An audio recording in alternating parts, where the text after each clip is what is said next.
Bien-aimés, nous sommes dans la deuxième partie de ce qu'on a vu la fois passée, que une vraie prière, c'est une prière sincère, c'est un cœur qui s'ouvre à Dieu, un cœur à cœur avec Dieu. Nous ne venons pas réciter des paroles que nous avons mémorisées et toujours faire la part des choses. On a dit que la prière de notre Père, c'était juste une formule, fil conducteur, où nous passons un temps pour l'adorer, dire ce que Dieu est. Nous t'adorons, que ton nom soit béni, que ton nom soit sanctifié, que ton règne vienne, et ainsi de suite. Et nous avons dit qu'il y a beaucoup de sortes de prières.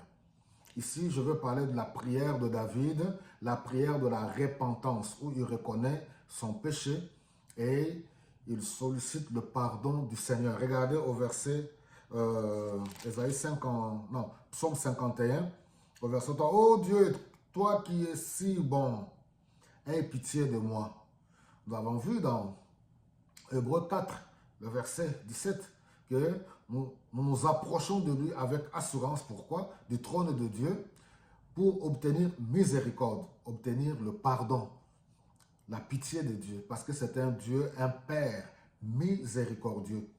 Nous qui sommes en alliance avec le Seigneur Jésus-Christ, nous comprenons. J'aimerais t'encourager que le diable ne t'éloigne pas, ne te culpabilise pas, qu'il ne puisse pas te culpabiliser pour t'éloigner de Dieu. Dieu t'aime, quel que soit le péché que tu as commis.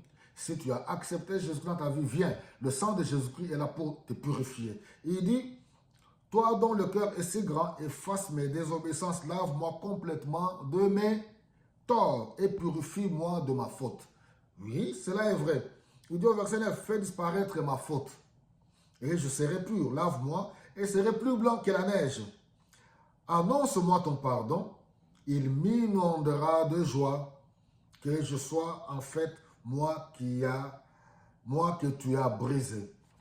Regardez la promesse que nous avons dans 1 Jean au chapitre 1er, le verset 8 et 9 qui nous dit, si nous disons que nous n'avons pas de péché, donc nous faisons Dieu, nous le traitons de menteurs. Alors il continue, il dit que si nous confessons nos péchés, il est juste et fidèle de nous pardonner et de nous purifier de toute iniquité. Voici la bonne nouvelle, bien-aimée. Ce n'est pas pour envoyer quiconque d'aller commettre volontairement le péché. Non.